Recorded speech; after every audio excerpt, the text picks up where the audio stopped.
Good morning, good afternoon, good evening to East Central Missouri and the world, and welcome to the James Strong Show podcast, podcast number 336. Thank you for joining us. Thank you for making us a part of your day. I appreciate it. This podcast was recorded on the evening of Friday, October the 27th, from the James Strong Studio in Western St. Charles County. For the first time in a long time, I have guests on the show. I haven't had guests on mainly because of my schedule, and you can't call somebody up at the last minute and say, hey, you want to be on my dopey podcast? But it worked out well this time. For a long time now, I've been pestering these two to be on the podcast because they've been a little bit of here, a little bit of there, and mainly in Alaska. And when this whole thing happened, I said, look, when you're done with this trip, let's do a podcast. And they said, okay, well, when we're done with this trip, we have to go to this place, then that place, then that place, and this place. But I'll let you know when we're busy. So without further ado, let me introduce my two favorite gypsies, Joe Schaper and Eugene Vale. Welcome back, folks. Hello. Hello. How you doing, James? Hey, we're good here, and I'm guessing you two are good there. So you made it to Alaska. Now, this is October the 27th. I've been trying to get you on for a while, but you've been very busy. When did you go? We left here being St. Louis, on the 15th of August, and we returned very late on the night of the 30th of August. Very good. The reason we were, it was so hard for James to get a hold of us is because then on October the 10th, we left to go to Corpus Christi, Texas, to be down there for the annular eclipse, and we returned from there on the 17th of October, so it was just a matter of trying to catch up with us. Yeah. Yes, and we were also at a workshop in September, so. What was the September workshop? The Association of Missouri Interpreters. Okay, well, very good. I mean, you two, now that you're both officially retired, I guess, you've been retired for a little bit, but retired from going to a job from 9 to 5 and working for somebody else. How's that? That works. Okay. And so you've been doing what you wanted to do and then some. And then the big trip was Alaska. The first question I have to ask you is, and I always like to hear about this, how did you get there? Did you fly? Did you drive? Did you take a bus, a boat? How'd you get there? Well, the first, before how did we get there is, how did we manage to get there? And that is, this is a trip that was dedicated to my late aunt who passed at 92.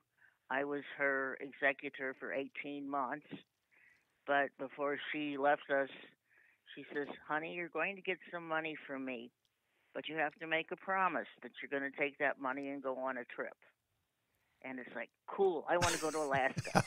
She said, fine. She says, that's wonderful. So we do have to acknowledge our funder for this trip.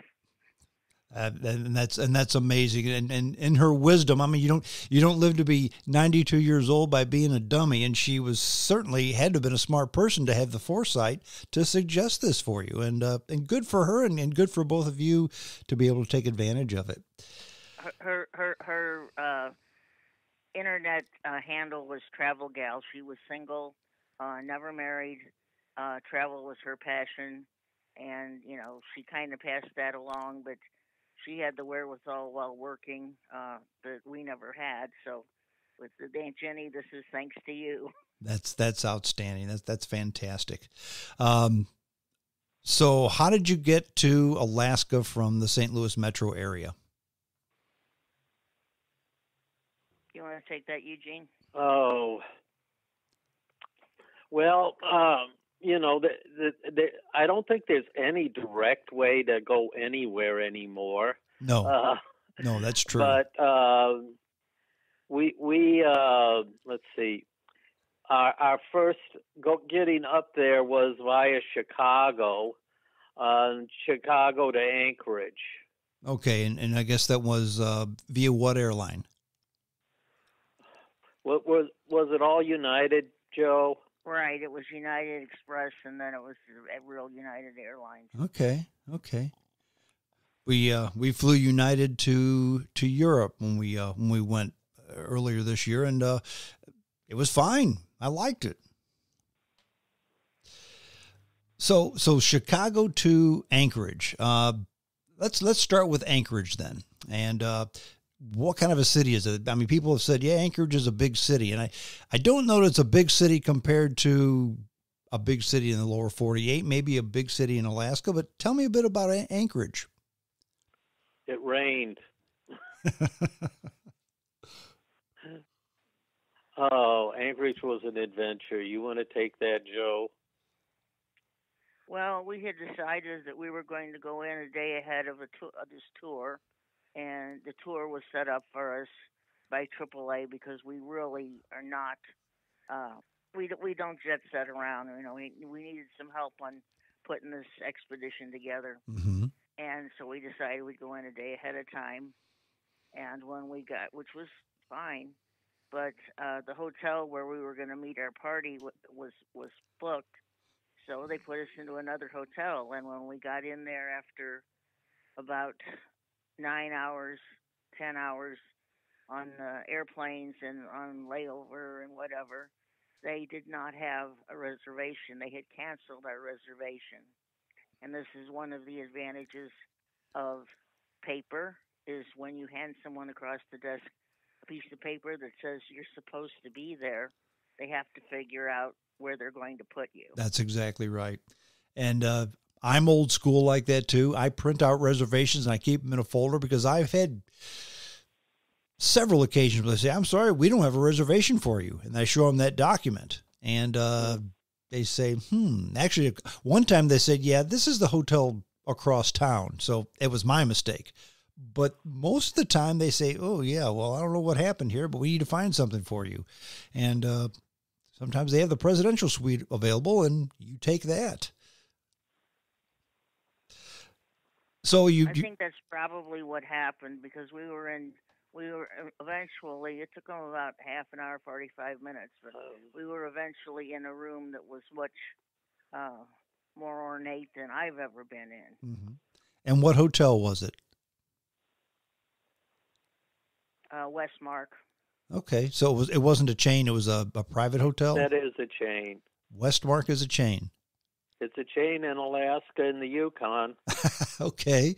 We stayed in 2 or 3 more of them. How are they? The others were better than the one in Anchorage. Okay. And how long was the whole trip? Let's start off there. You started off in Anchorage, but you were in Alaska in that area for how long? It was 14 days. Okay. So just briefly, and we can concentrate on the different places where you stayed, of course. But what was the itinerary? You went from where to where to where to where to where? Anchorage to Denali. Mm-hmm. Denali to Fairbanks. Fairbanks to Dawson City. Dawson City to Whitehorse. Whitehorse to Skagway. Skagway to Ketchikan via Glacier Bay, and Ketchikan to Vancouver, British Columbia. Okay. Now, was this done on trains, buses? I guess some were boats. The answer is yes, because there were trains, airplanes, boats, and buses all involved. Wow.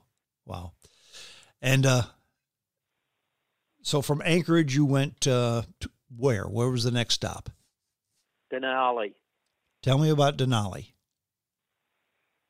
Well, it's an all-day train trip to get from Anchorage to Denali, and this was actually very pleasant. We're kind of partial to trains because trains are much bigger than airplanes, and you're not confined to your seat for hours and hours. Sure.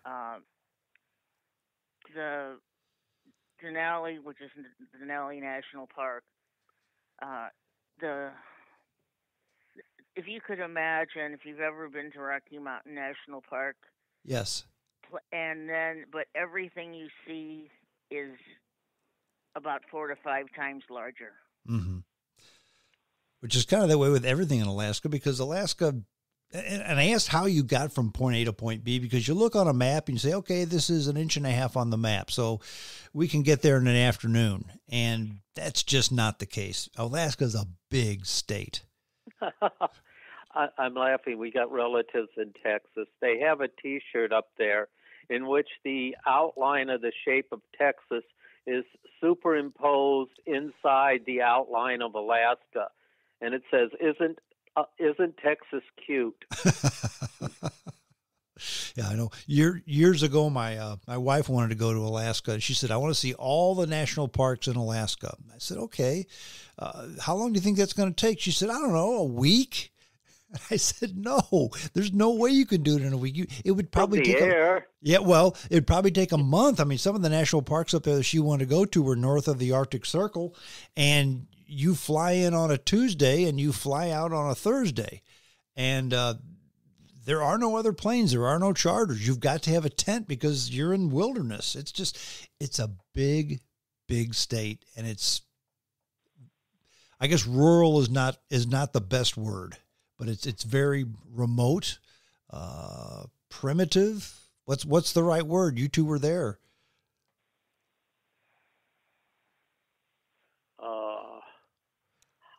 I'm struggling because people tend to think it's more than it is, more primitive than it is. However, we will say we were almost never in cell phone or internet range except when we were in hotels. Mm-hmm. And I did do just to look up. Anchorage has 280-some thousand people. When I was in Alaska before, Anchorage had half the population of the state. It's now shrunk to about a third the population of the state. Mm-hmm. Yeah, I mean, but it's going to take millions and millions of more to fill up that state. It'll never happen, at least not in our lifetime, anyway. No, and the weather was quite mild. I mean, we were there obviously in August, which is still summer, but I would say generally it was 50-ish in the morning and maybe going up to 70-ish. Never got warm. I mean, like hot, Mm-hmm. but it was not frigid. Even though you think of Alaska and you think of 60 below, well, it was never that cold up there. Go there in the winter. Yeah, I think it's a bit colder in the winter, but yeah, I mean, especially from what I understand, Anchorage, I guess because it's close to the sea, is more temperate. But the more inland you get, the more extremes you have, like maybe heat in the summertime and cold in the winter. Fairbanks, tell me about Fairbanks. I know there's an Army base there. I've known people that have been there, and tell me about Fairbanks. We didn't do much in Fairbanks except have lunch and eat. Okay. They did take us to, I forget the name of the little town outside of Fairbanks. There's a historic gold dredge there, and we visited the gold dredge. It's also the Alaska pipeline passes through there. Mm-hmm. It's an oil pipeline, I guess, right? That's the pipeline everybody talks about. Okay. Yeah, the one thing is, the whole time we were in Alaska to start the first go round, it was pretty much damp, mm-hmm. and if not actively raining, and especially Fairbanks, it was like when you're kind of confined by the way you can travel. I mean, you're on a tour, and obviously they have the buses taking you to where tour goes, but other than that, it's on foot, and it's not real conducive to go out and walk around in the rain when it's in the 50s. Just Sure. to go see see the sights. Mm-hmm. How are the mosquitoes? I understand that in that part of the country, that time of year, the mosquitoes can be thick as thieves.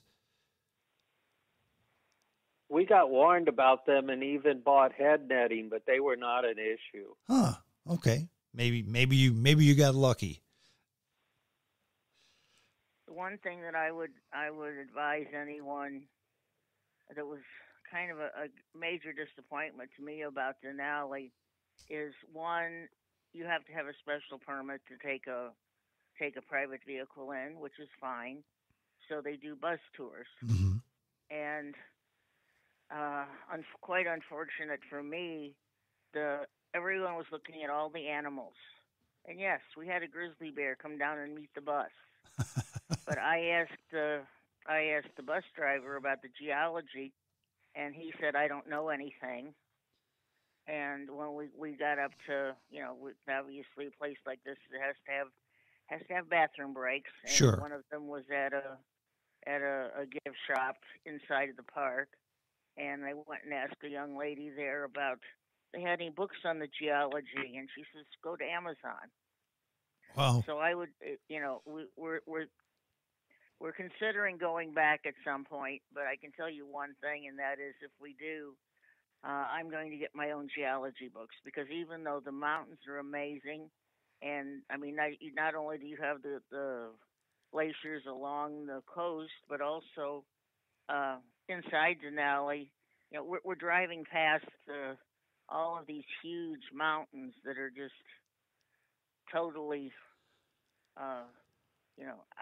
outside in scale from anything in the lower 48. Mm-hmm. And I could see glacial cirques up at the tops of the mountains. I could see actually little bitty glaciers far off, still up at the top. And this is in summer.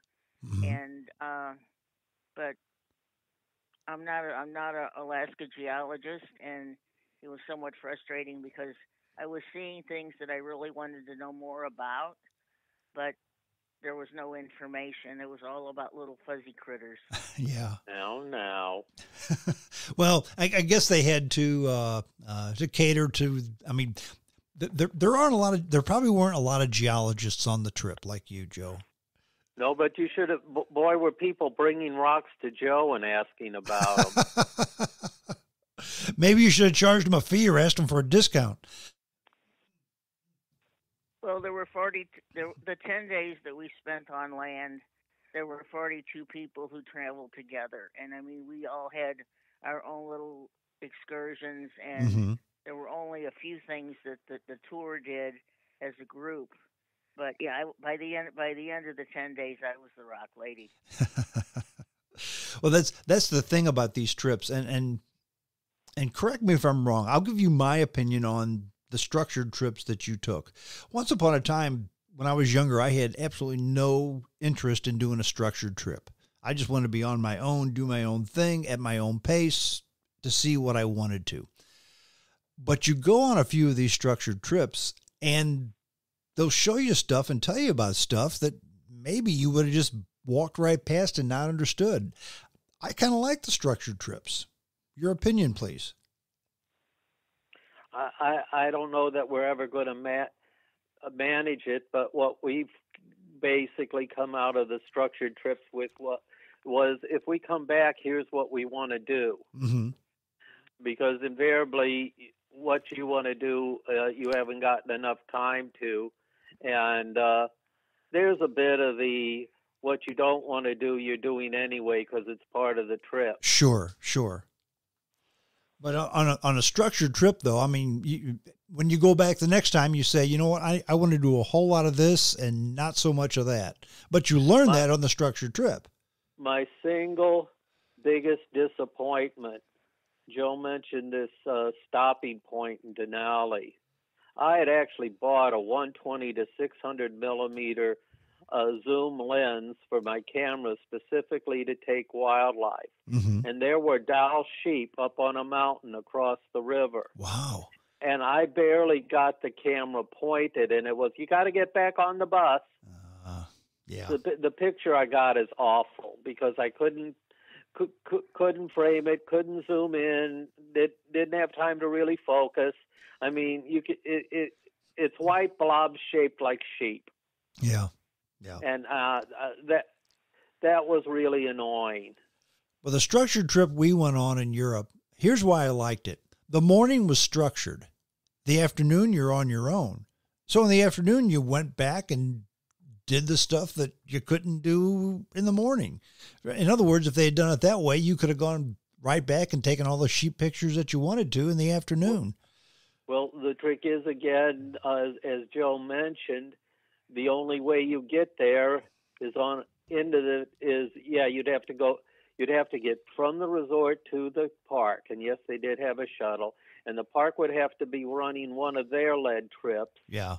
Because I don't know that their lead trips are any better, but I think we might go and camp just because if you're in their campground, they have to give you a vehicle permit. Okay. And that way you could really do what you wanted to do. Yeah. And one of the advantages of a structured trip that I like, I'm probably more of a people person than Eugene because I didn't spend my whole life dealing with the public, and we met some very interesting people. One of the best stories from this trip is we met a couple who were from Queensland. Okay, Australia. They were in North America doing their 6-week, tour of Canada and the States, and you kind of sort of got to know some of these folks, in the 10 days you were together. And when we were on the ship at the conclusion of the trip, I went downstairs to the deck and got people were sitting around drinking, not hard, but talking and talking over the trip and where they've been, what they did. Sure. And the fellow who was from Queensland was sitting there with a Budweiser. And I looked at him and I said, Shane, I said, I'm from St. Louis. I said, I was born about 12 blocks from the mother brewery of Anheuser-Busch. And I said, why are you drinking Budweiser? And he says, well, what do you mean, why? He says, it's good beer. I like it. Uh-huh. And I said, yeah. I said, except in the States, we hear all about Foster's and these craft breweries from out in the outback. And he said, that beer's crap. That's the reason we export it. I've heard that story more than once about how Australians don't drink Foster's. But it was, and real interesting, people that you'll probably never see again in your entire life. Yeah. But you have like a camaraderie because you've spent all that time with them. And what we've found is on these trips, I mean, you run into the occasional knothead, but for the most part, these are all people that they're fun. They're enjoyable to talk to. They're engaging. They're just, if they've come all this way, they're not going to be sticks in the mud, if you know what I mean. I enjoyed the people on these trips. Well, I did too. And I wish we would have had a few more, kind of get-together type things. And we did people just kind of naturally decided after a while that nothing was being organized for us, so we were just going to organize our own fun sort of thing. There you go. But, and so that worked out very well. The nice thing, of course, being as it's 2023, is there's email. Yeah, that's true. And, that didn't happen 20 years ago much, that you would go on a trip and you would exchange your email with total strangers from the other side of the planet. Yep, that's very true. That's very true. So you got to spend a lot of time out in the wilderness. So I have to ask the question. Did you see Bigfoot? What's so funny? We knew you had to ask the question. Well, did you? Joe, why don't you handle it? But well, this is not in Alaska. On Wednesday, we went down to meet with the National Park Service over the upcoming eclipse in April.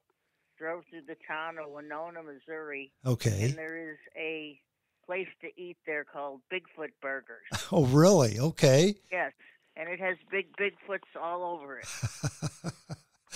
But not in Alaska, huh? Not in Alaska. Well, it just tells me they were hiding a little bit better than normal then, right? So no Bigfoot. You did see the sheep. Other highlights. I mean, I have to think the things that involved nature were the highlights. What were some of the other highlights of the trip? Actually, a lot of the highlights were history things. So, yeah, we did have some nature stuff. Well, one of the things when you fly out of Fairbanks to fly into Dawson City in the Yukon. Okay. And I was the person who was really arguing for the Yukon because I had literally had grown up with the poetry of Robert W. Service, and his cabin is in Dawson City.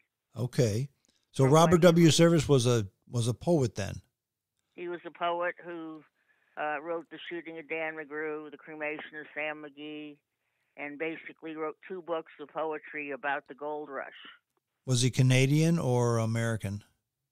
British. Scotch. Okay. But he had been sent to Canada by his bank, and he ended up. In fact, he actually ended up spending the rest of his life in France. But he was up there about 10 years after the gold rush, when things were kind of dying down a little bit. But it was really neat to go inside his cabin up there. Mm-hmm. The front of the cabin has moose antlers on it. Very cool. So that was pretty neat. Obviously, Geology Joe, we had two opportunities to pan for gold. One was his gold dredge in Fairbanks, which is a tourist thing. Mm-hmm. And his historic. The dredge is still there. Out of Skagway, there's an operating gold mine. Okay. Where they show you how they are doing placer mining today. Yeah, they tell you don't believe what you see on TV. We don't do that. And what don't they do? What do you see on TV that they don't do? They don't still use dredges. Oh, okay. Apparently, on whatever this is on the one TV channel, they have a thing called Yukon Gold. Okay. And I guess they use dredges. I don't know. I don't watch the thing. Mm-hmm. Mm-hmm. So when you panned for gold, did you find any color? Oh yeah. Yeah, there's plenty of little flakes up there. The first place, like I said, it's a commercial thing where, they almost guarantee you gold. Uh-huh. And then, they even have lockets you can buy to put your gold in, which I did. Uh-huh. The second place, they have it's basically the stream, which is the same stream that they're getting the water out of, that they are mining upstream. The stream itself is just like in Missouri, where they're digging sand and gravel out, not actually in the flow. Mm-hmm. They're actually doing the gold mining nearby in the floodplain, but they're not affecting the natural creek that's there. Not much. They've got settling ponds and everything, and the stuff coming off the mine is clearer than the Yukon, that's for sure. Really? Yeah. You see the pictures of the beautiful Alaska rivers. They're actually gray. Yeah. And they're gray with glacial dust, basically. Okay. So of the gold that you were able to mine, did they give you an approximate value? $24. Okay, really? Okay. And how long did it take you to earn that $24? I don't know, 20 minutes maybe at the most. Sounds like a good return. I mean, that's not a bad paying job. I guess you need to tell James about paddling to the glacier, though. Please Oh, do. yes. Please do. Oh, well, you're saying this, and this is, why don't you do it? Okay, well, there's a short preamble, which is if you decide at some point you're going to Alaska, take your own muck boots. You know, the muck boots, farm boots, rubber, the rubber boots come to Yes. your knees. Okay. Basically, they did not tell us this anywhere in the things that how to prepare. Uh-huh. And they said, oh yes, there will be boots that will fit you. Well, as you know, I am short and heavy, and no, there weren't. And that kept us from going on one of the excursions at all. When we got to this the second gold panning place where they were actually doing the gold mining, they had a trough that was not in the creek because they said, oh no, you can't go in the creek without rubber boots on. And the boots that would have fit me would have come over my knees, so I couldn't have worn them anyway. Right. Well, one of the excursions out of Skagway was to paddle to a toe of a glacier, the Davidson Glacier, and we were looking over they give you a itinerary for each stop, and it said bring extra socks. And this sounds like boots again. So got a hold of the people that actually do the excursion, and we'll have boots for you. Well, we knew, I knew they wouldn't. So what we did that morning is Eugene had brought wool socks, and I have a pair of tennis shoes that are basically plastic. Okay. They drain real easy. Mm-hmm. So I put on the wool socks, and I put on the shoes, and we went out, and they took you on a small boat down one of the fjords out to the island where they dump you off, they feed you, and then you walk through the woods, kind of like a quarter of a mile on cypress knees. They were actually spruce, but spruce roots do the same thing cypress knees do. You can't look at the sky because you'll trip. Okay. But and then they have a shed where they outfit you, and you get your paddle and you get your life jacket. And then we had the fight about the boots. Well, there were two things. One, Eugene and I were probably twice the age of everybody that was there that was on staff. And I don't know if you can go if you don't have boots on. And I said, look, I've got wool socks on. I said, I've spent 40 years paddling in the Ozarks. I said, the water is in the lower 50s. I said, an hour and a half in the river is, because we were just getting in and out of canoes. We weren't, wading in the river the whole time.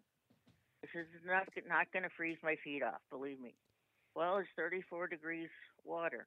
I said, I know, it's going to be cold. And finally convinced this young lady, I said, both Eugene and we're lifelong cavers.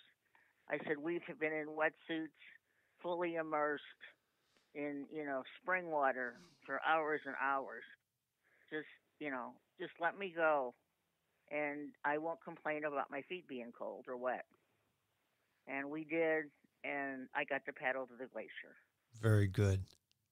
Yeah, both cases, they were hesitant because I guess they've had people just really read them the riot act about cold feet. Sure. But both at the gold mine and at this glacier, they said it was really a comfort thing. It wasn't a safety thing. Mm-hmm. We were supposed to do some whitewater rafting, and they said it was a safety thing.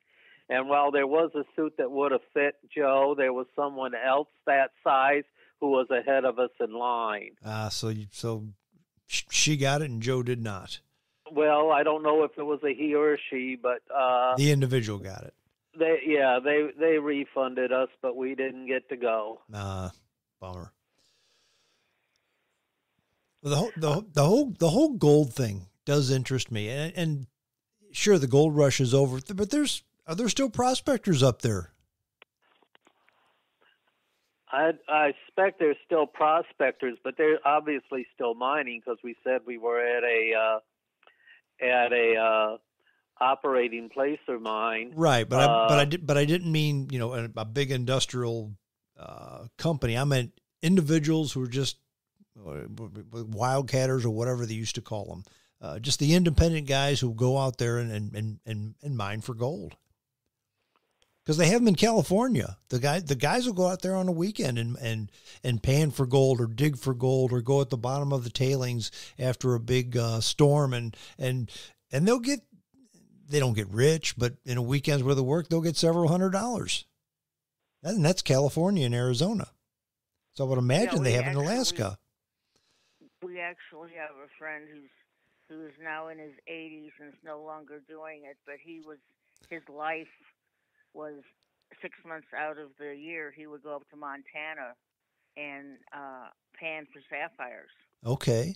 And the other 6 months he is a goldsmith. Okay. He makes jewelry out of gold and sapphires. Okay. So I mean, this is the way this fellow made his living. Uh-huh. So the idea that there are people who are, going up, especially like going up during the summer and spending the summer up there, trying to strike it rich, and then there were a lot of folks that we met up there who were kind of 6 months in Alaska, and then they come south for the other 6 months. Uh-huh. Well, let's fast forward over to the Yukon Territory. How did that differ from the U.S. side of Alaska? They were easier to get along with. How so? Money, for one thing. We ran into, and this really annoyed me, and part of it may have been the tour thing, but we ran into a lot of places that would not take cash. Really? Yes. Did they say why? That was just their policy? What was the deal? Yeah, they wouldn't take cash. Huh. And and one thing in particular at the one resort, in order to use the laundromat, you had to. It wouldn't even take credit cards. You had to download their app and transfer money into their app to use the washing machine. Wow. And it's kind of like, okay, but what else does this app do? I really was not happy about that. Yeah. They got neat money, though. Canadians? Yeah. Oh, yeah. It's colorful. It's different sizes. They got the $2 coins, the $1 coins, what do they call them? Loonies, yeah. I think. Yeah. Oh, yeah. You could actually buy a soda in a vending machine for 1 coin. Yeah. And the exchange rate, I don't know what it is now. The exchange rate used to be like 0.7 to 1 or something like that. Is that still the exchange rate? I don't remember. I mean, we dealt with it a bit, but mainly how you dealt with the I only changed money once, and that was at the airport because we didn't have any left, and Joe wanted to bring some Canadian money home. Sure. The usual way, because then you avoid the fees the money changers in the temple like to charge, is you go to the ATM machine. Exactly. And just get it in Canadian. Exactly. Well, let me ask you a question about the Canadian money. It's been a little while since I've been up there. Do they still have Her Majesty on the money, or is it now His Majesty? Well, I don't think they've had time to retool. Okay, so it's still... And I don't think they're going to make everybody turn in the old bills. Okay. I mean, if I came up with a $50 with Ben Franklin on it, I'm sure it's still spendable, though I'd be crazy because that one's real silver. Exactly. Unlike the Kennedy $50, which have copper in the middle. Right. Right. Exactly. Well, to answer James's question about the money, we went, and this was again in Dawson City. They have a very good city museum, and I bought some things, some some birch syrup instead of maple syrup, Mm-hmm. and a piece of jewelry. And basically, they took anything. They took American money. They took Canadian money. They took cash. They just about anything you could think of. But the difference in and they actually put this on your tag, that basically if you were paying with American money, it was about 75% of what the Canada money would be. Right. So the exchange rate being, $1 American would be like $1.25 Canadian. Yeah, that's about it. That's about like it was the last time I was up there, which was about close to a year ago. But it's been that way for a while. But Canada's wonderful. The Canadian people, they're kind, they're smart, they're engaging. I love Canada. I just wondered how that part of Canada varied from that part of Alaska. Well, the thing that was kind of wonderful is the day we flew from Fairbanks into Dawson City. We got into Dawson City and the sun was shining. Okay, and that was that was true. And that was kind of rare for the trip, huh? They're proud of their airport there. They say they have the only international airport with free parking. Very cool. Very cool. And really did like the way that they handled customs. Both the times that we went into Canada both from Fairbanks and from the ship to the airport to fly home, they handed you out this little form to start with, Mm-hmm. and you filled out, your name and your address and where you were in Canada and why you were there. And then they had a list of about 5 or 6 things. It said, do you have any of these? Are you bringing any of these things into Canada? And if you check no to all of them, because many of the things were things like, are you bringing $10,000 in cash into Canada? Right. No. Then, they just took your little slip and smiled at you and said, welcome to Canada.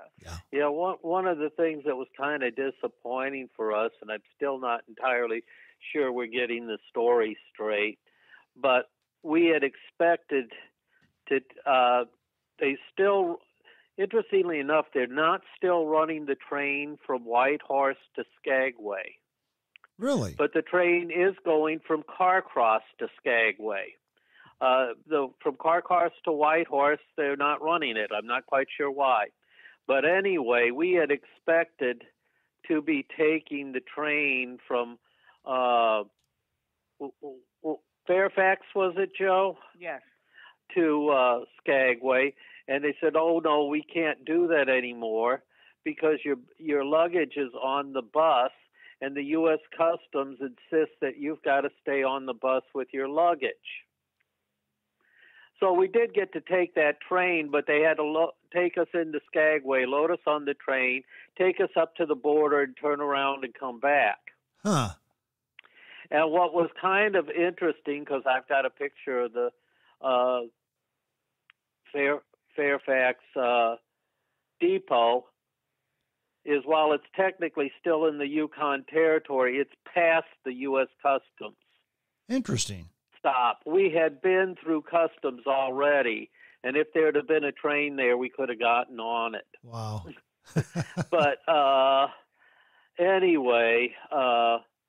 And what was amusing about this? So instead of taking the train down, they put us on a bus, and yes, we went through the mountains and saw everything except for about 20 minutes where we were stuck in a fog bank. And when we were coming from Canada up to the U.S. Customs Station, they said, okay, everybody got your passports, get out, your ID, and we pulled up there, and then they just waved the whole bus through. Huh. Very cool. Very cool. Yeah, it's just kind of like, okay, so why can't we take the train? Yeah. Sometimes the rules are set up for who knows what reason, but the rules are the rules, and the people who run the show just follow the rules, do their job, and go home at night. Mm-hmm. Yeah. Well, tell me, if After the adventure, if you were to go back, what would some of the things that you would, what would you do definitely if you went back on your own time schedule to do whatever? What would you do that you either didn't do enough of or didn't do at all next time?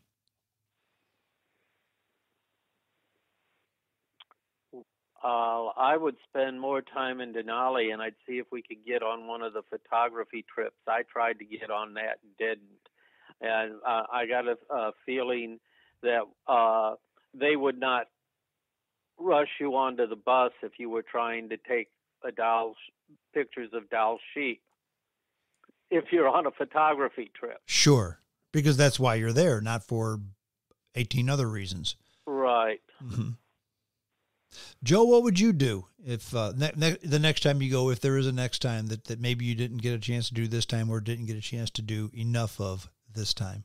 Well, I'm somewhat interested in the native culture up there, mm-hmm. and we actually talked to someone a couple of days ago who had been up there when she was in the military, and they actually went out to one of the islands along the southeast coast. I would spend more time actually on land at the ports of call that we did stop to see more of the southeast coast of Alaska. She said that they had taken their military unit out to a island where these the Tlingit folks still live. When they took us into Ketchikan, this was again, it was a packaged deal to see the reconstructed totem poles. Okay. And that was, it was kind of more Disneyland than real. Mm-hmm. Mm-hmm. Yeah, I have to jump in. I've been able to read on that place since we left, and I wouldn't mind spending more time there. I think part of this was another one of the cases of where being on a package tour was not the best way to see it. I don't know what the arrangements are if you go as an individual, but they said they've got something like 28 of these totem poles, and I don't know that we saw 8 of them. We had a teenage boy guide who I think really wanted to be elsewhere. Mm-hmm. And it was interestingly enough, but if they don't have this, I would hope they would get it. But I would have liked to just walk around from totem pole to totem pole if they had some kind of guide to the symbolism on the totem poles. To kind of tell you what they were all about.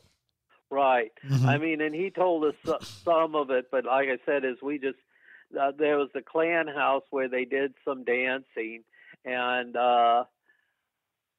we had a very short stop outside there where he went over about a half a dozen or 8 of the poles that were outside there. And there's apparently about 20 more scattered around the village somewhere.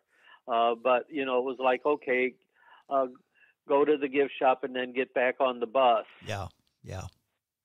And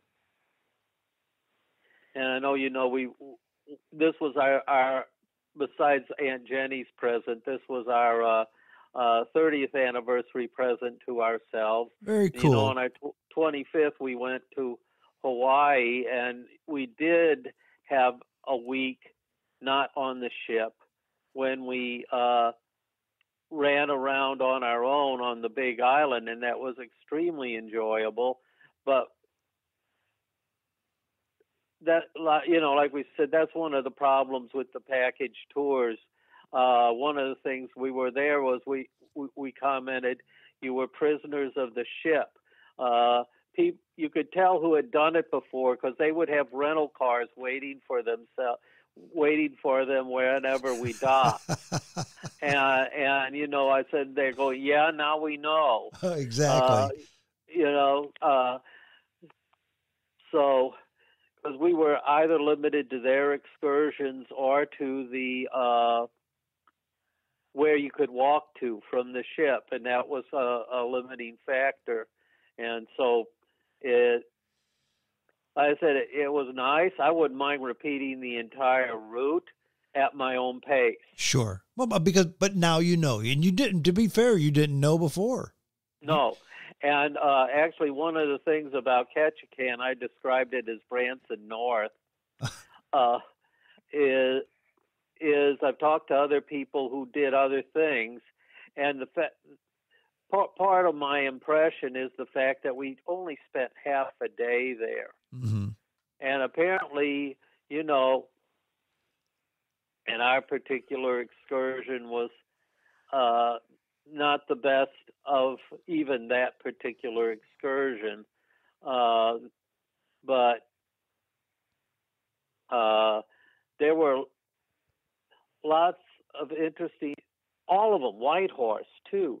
There were all these neat places to see, but first off, you needed to know where they were. Right. And secondly, you had to have the time, and some people managed to take the time. But,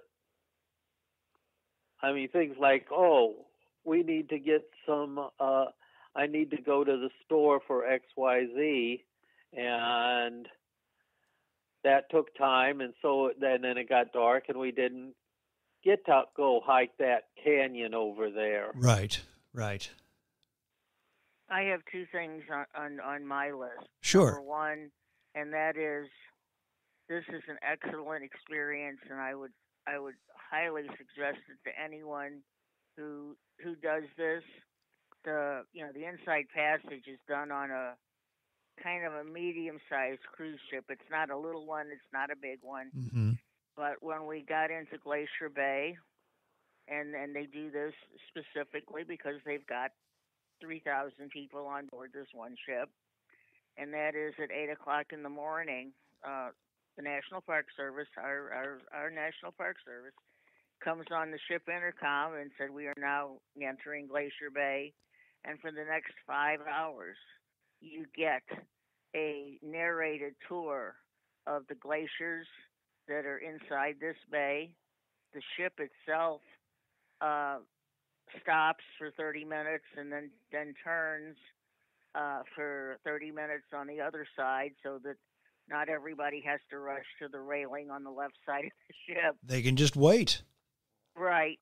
And it was an excellent presentation by Park Service about a sort of landscape that most people they don't know much about, and it's going away. Yeah. Yeah. And they also have the a partnership with a company called Alaska Geographic, which is basically it's an information type.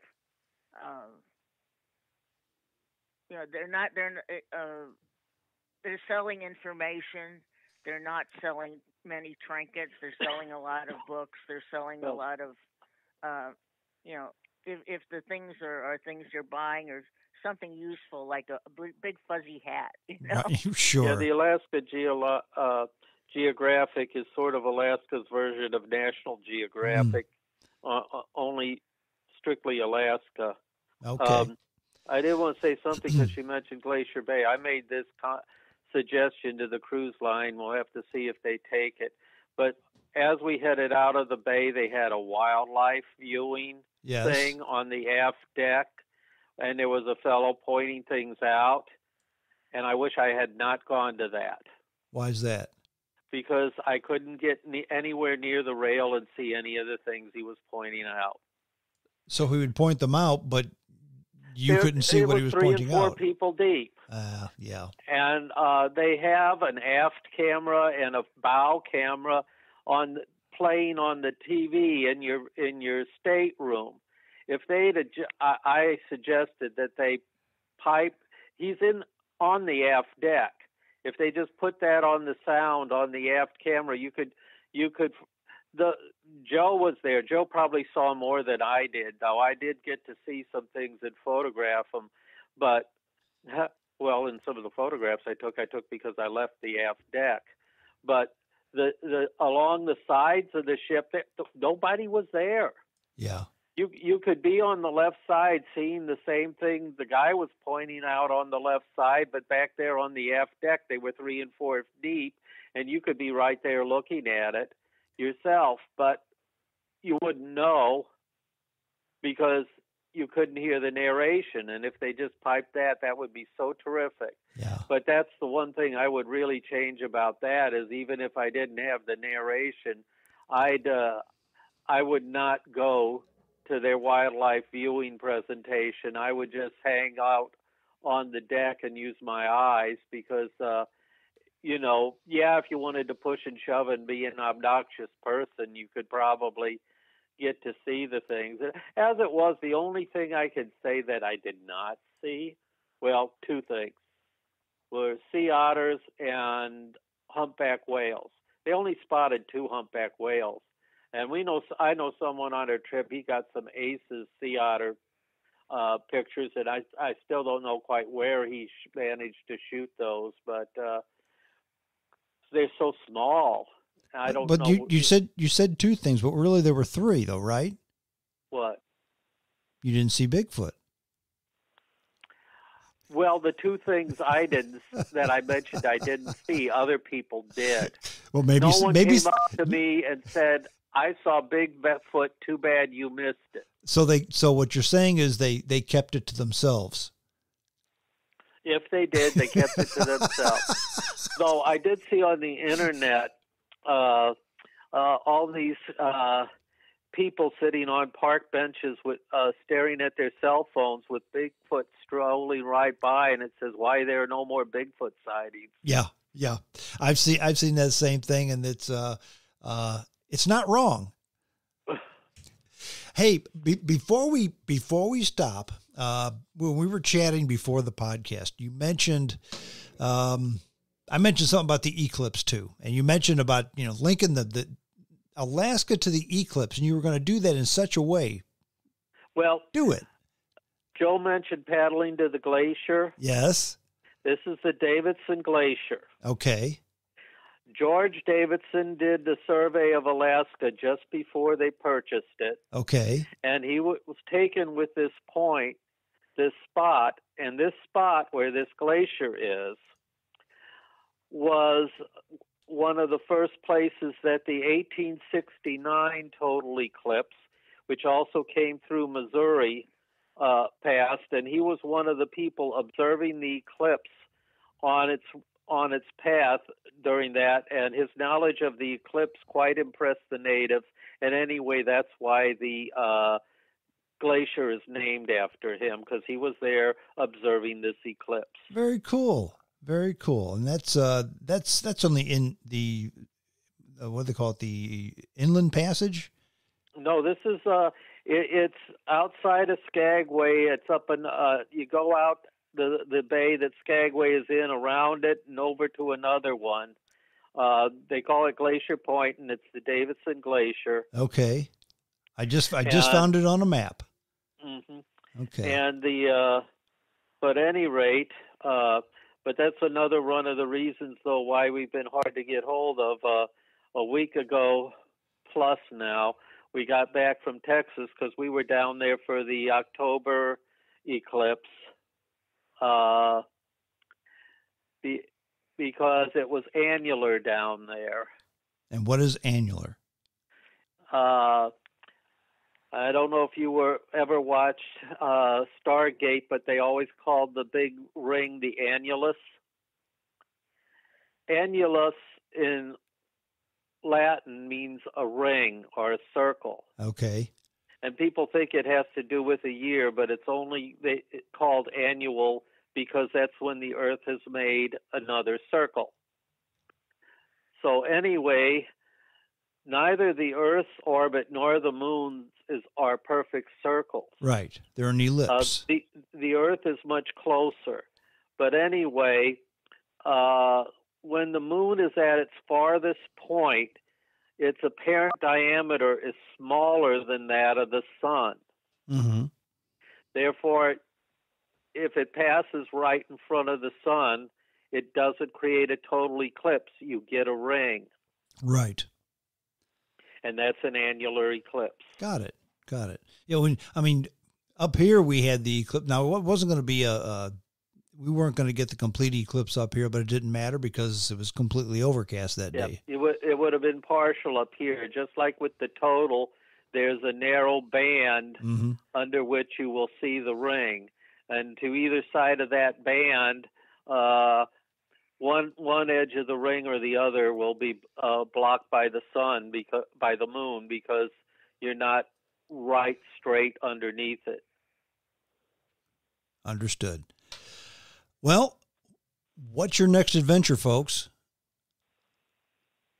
I know, Eugene, you're going to Chattanooga for your caving expedition, but what's the next adventure you're going on together? Probably Tucson. And what's in Tucson? Joe? One of my bucket list things for the world is Tucson, Arizona has the world's largest rock show. Okay. In February.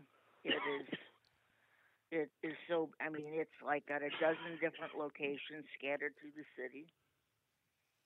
There is no way that I will ever have enough money to buy anything, but I've talked to some of my geology friends who have been there, and they said, it's just eye candy for rock people. And happen to have a friend from high school who has been living in Tucson for 25 years that I met up with again through Facebook. And she was a fairly close friend in high school. Mm-hmm. She's been out there, and she kept, when are you coming to Tucson? And it's like, well, we want to come in February for the rock show. And apparently, and I don't know how big Tucson is, but apparently they get between 65,000 and 80,000 people come to town for this thing. Very good.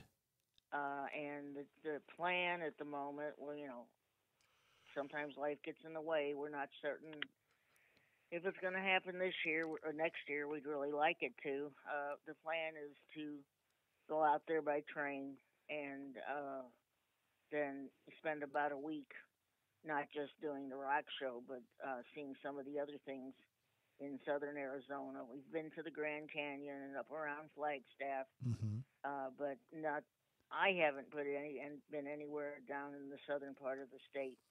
Eugene has, so that's on the wish list at the moment. Well, very good. Well, I hope you can make it this January or February, and it'll certainly be warmer in Arizona than it is here in East Central Missouri.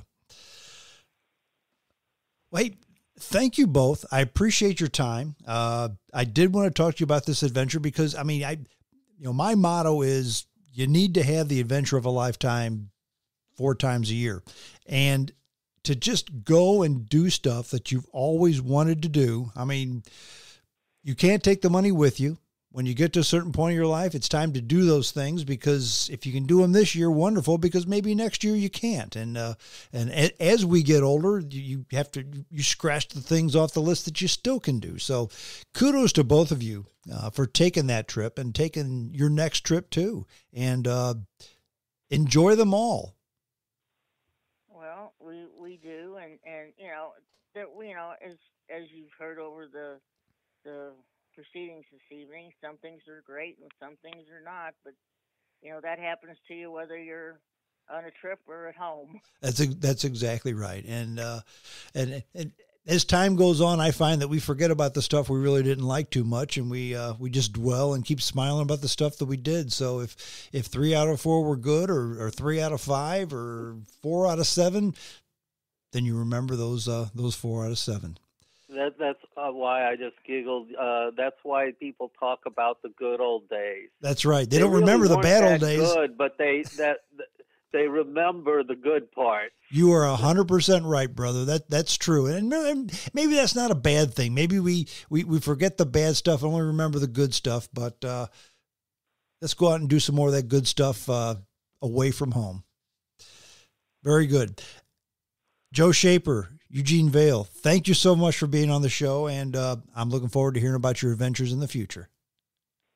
Okay, thanks, James, for having us on the show, and we will be in touch. Outstanding. Thanks a lot, both of you. Good night. Good night. Well, that's it. We're done. JamesStrongShow@hotmail.com. That's the email address. Send me your email address if you send me your email address if you want to get a copy of the show. I will send you a link. You can download it and listen to it at your leisure. That's it. I'm done. Until next time, this is James Strong saying adios.